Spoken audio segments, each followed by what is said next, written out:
Olá pessoal, estamos de volta com mais um ClimaCast. O ClimaCast é uma parceria entre a Agrimet e a RTC, onde a cada 15 dias nós trazemos informações sobre o prognóstico climático, previsão do tempo para as principais regiões produtoras do Rio Grande do Sul.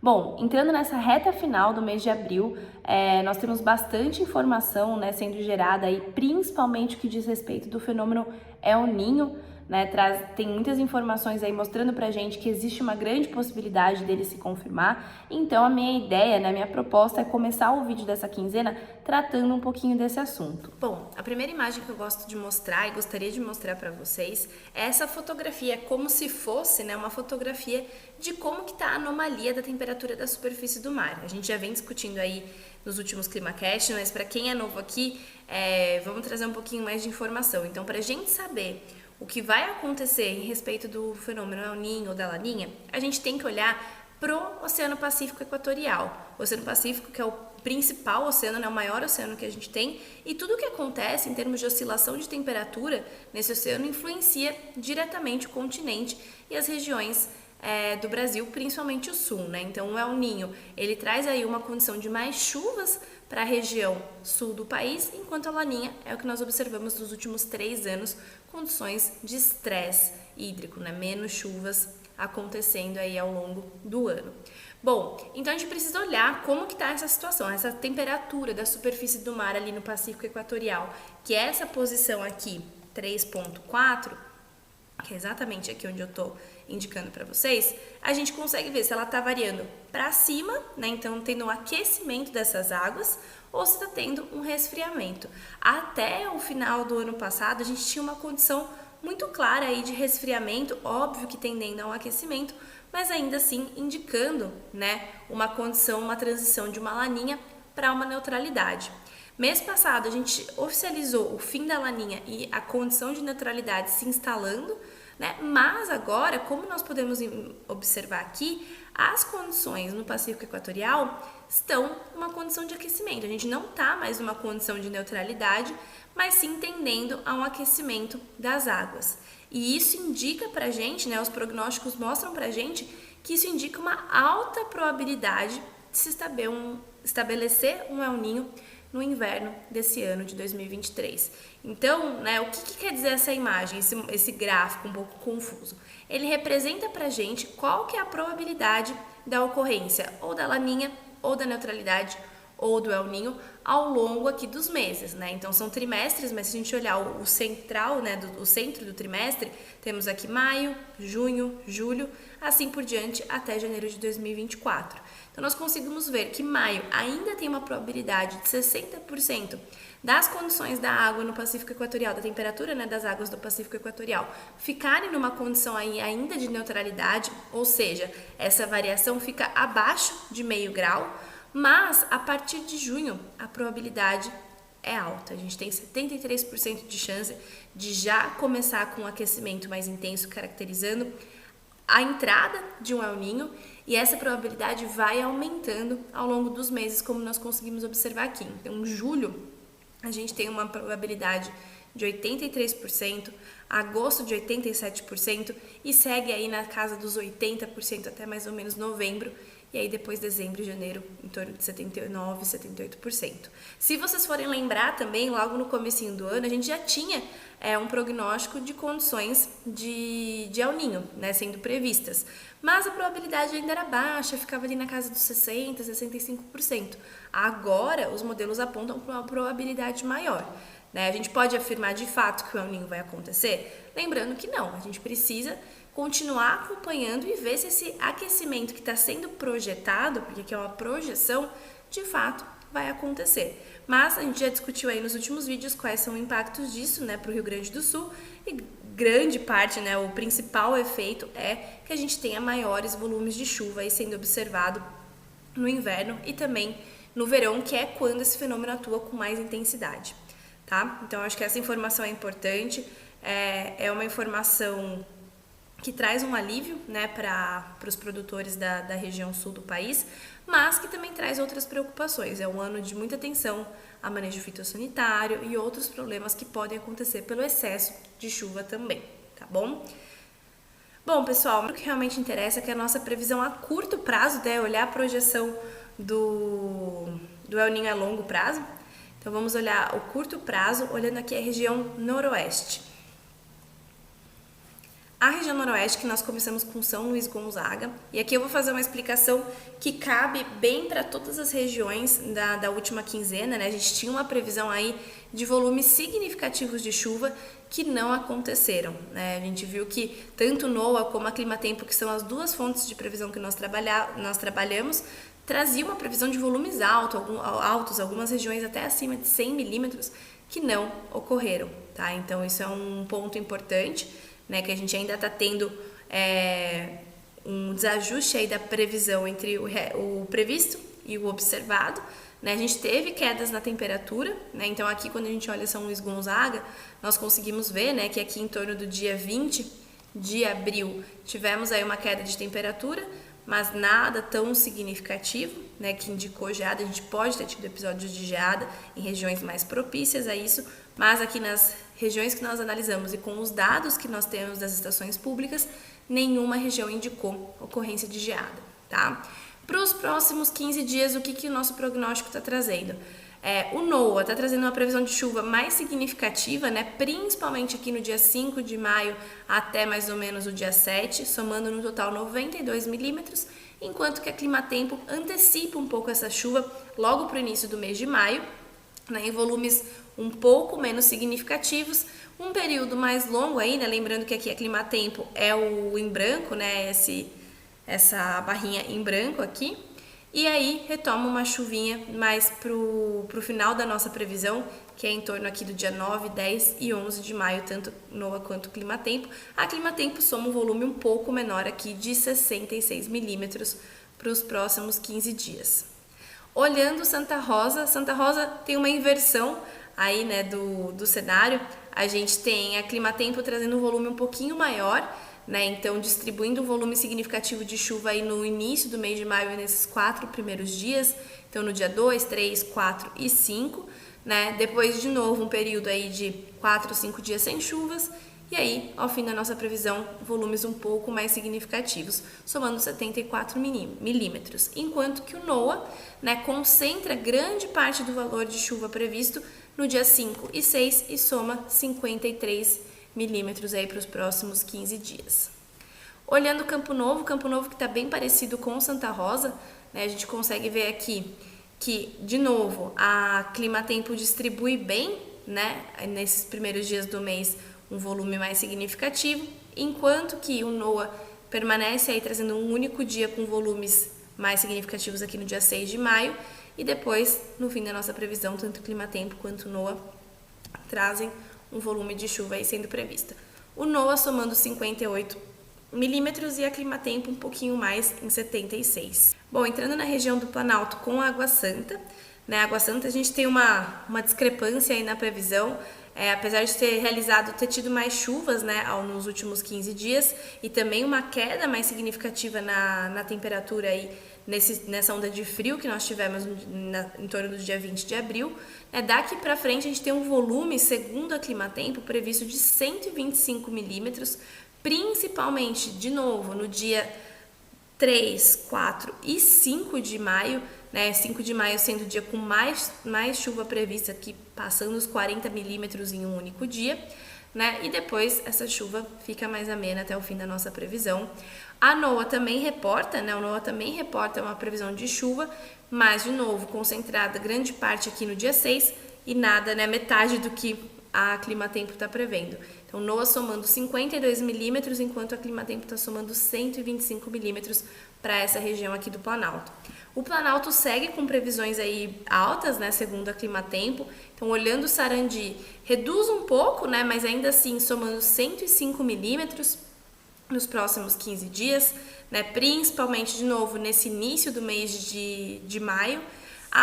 O NOAA também traz uma previsão de chuva, um volume pela metade aí de 54 milímetros e concentrando boa parte do volume também no fim da nossa previsão aqui no dia 10, 11, 12 de maio, tá?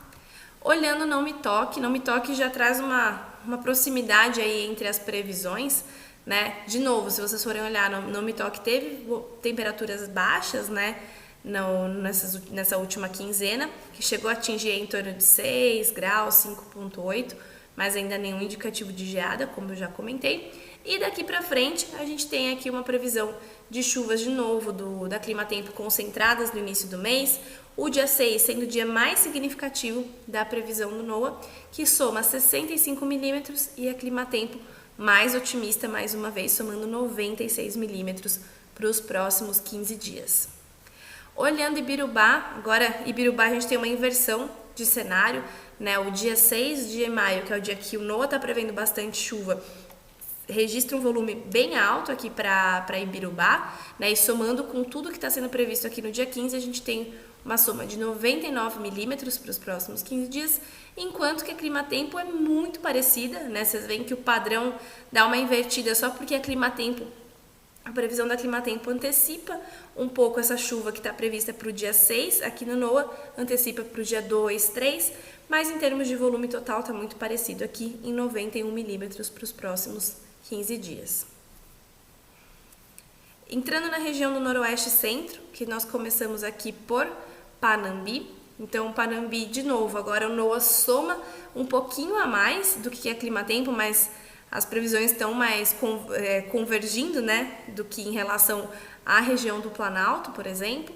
Então, aqui Panambi, que também teve uma queda, uma redução na temperatura aqui no dia 20, né, mas ainda não atingiu os patamares de 2 graus ou abaixo para caracterizar uma condição de geada. Tá? Daqui para frente, uma coisa que a gente pode observar também, que tem algumas oscilações na temperatura, a gente tende a ter temperaturas um pouco mais baixas, mas por enquanto nada indica pra gente a entrada de uma nova frente fria intensa, tá? Lembrando que essas frentes frias, elas não conseguem ser captadas com tanta antecedência assim, tá? Só se elas fossem realmente aí nos próximos 2, 3 dias, mas ao que tudo indica, segundo o NOAA, né, que é a nossa previsão aqui de temperatura, não tem nenhum risco de geada, pelo menos nos próximos dias aí, 2, 3 dias, que é onde a gente consegue realmente captar essa informação, tá? Em termos de volume de chuva previsto aqui, Panambi também fica parecido, NOAA somando 91 milímetros, mas de novo concentrando grande parte do volume aqui no dia 6 e agora também no dia 11 de maio, tá? Enquanto que a Climatempo, mais uma vez, antecipa essa chuva pro dia 2 de maio, né, um volume aí acima de 20 milímetros, e no total da previsão soma 83. Olhando Cruz Alta que o NOAA também segue um pouco mais otimista, principalmente, novamente, com a previsão do dia 6 de maio, que está aqui superando 40 milímetros, que antecedeu também uma chuva no dia 5, que passou dos 20 milímetros, então o NOAA somando 89, né, em média aí, arredondando milímetros para os próximos 15 dias, enquanto que a Climatempo soma 68, e esses 68 os mais distribuídos aí ao longo dos próximos 15 dias. A Climatempo aposta, né, numa chuva mais distribuída de forma mais uniforme aí, desde o dia 2 até mais ou menos o dia 5, ficando uns 3, 4 dias sem chuvas, e depois no dia 9, 10, retomando aí um volume um pouco mais significativo, e soma aí 68 milímetros, não lembro se eu já falei. Bom, olhando Tupaciretã que NOAA também soma um volume um pouco mais, né, ligeiramente acima da Climatempo. Então você vê que Tupaciretã, antes da gente falar da chuva, também sofreu com a queda na temperatura, né, mas também não atingiu os patamares para geada.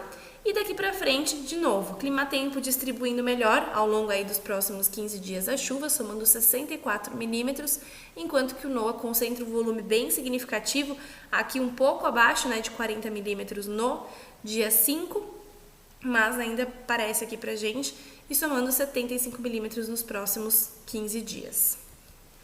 Júlio de Castilhos, que o NOAA aí já traz um volume mais significativo e até se assemelha mais com a previsão da Climatempo, nessa distribuição ao longo dos dias com volumes de chuvas significativos que a gente não via nas outras localidades, nós estamos conseguindo ver aqui para Júlio de Castilhos, então começando aí no dia 1º de maio com volumes significativos, tanto pela Climatempo quanto pelo NOAA, depois no dia 2, 3, 4, e aí o que difere, né, e faz a nossa previsão disparar um pouco mais a do NOAA é no dia 5 de novo, volumes aí próximos a 35 milímetros, enquanto que o Climatempo ainda mantém um volume menos significativo, aí na casa dos 10, 15 milímetros para esse dia, e segue aí com previsões interessantes até o final da nossa previsão.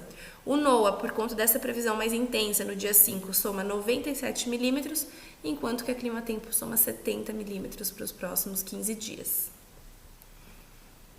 Entrando na região Centro-Sul, que nós começamos sempre aqui por São Cepé, né? Agora a gente teve de novo uma inversão aqui do cenário, né? Agora nós temos o NOAA trazendo um volume menos significativo de chuva, de 36 milímetros para os próximos 15 dias, enquanto que a Climatempo aposta numa chuva aí a partir do dia 6, 7, que não está sendo prevista pelo NOAA, então somando aí no total 77 milímetros, mas dá para a gente ver que essa previsão de chuva no início de maio, então aqui no dia 1º, no dia 2, no dia 3 e estendendo aqui até mais ou menos no dia 4, é incomum entre as duas previsões, a Climatempo sempre antecipando um pouquinho, né, em relação ao NOAA, mas aí quando a gente vai mais para o final da nossa quinzena de previsão, a Climatempo tende a ser um pouco mais otimista e traz alguns volumes de chuva que o NOAA não traz, tá?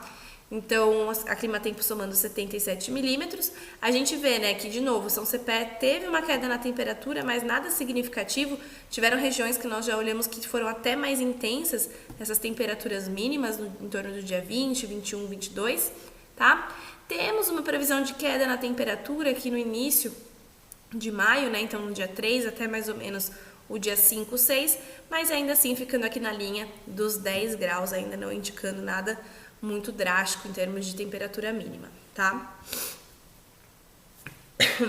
Olhando Caçapava do Sul de novo, né, que a Climatempo segue apostando nessa chuva acontecendo aí no dia 6, 7, que o NOAA não prevê, né, então, e a Climatempo antecipando um pouquinho a chuva aí do início de maio, então o NOAA somando em 37 milímetros para os próximos 15 dias, enquanto a Climatempo com sua previsão otimista ficando em 73 milímetros, tá?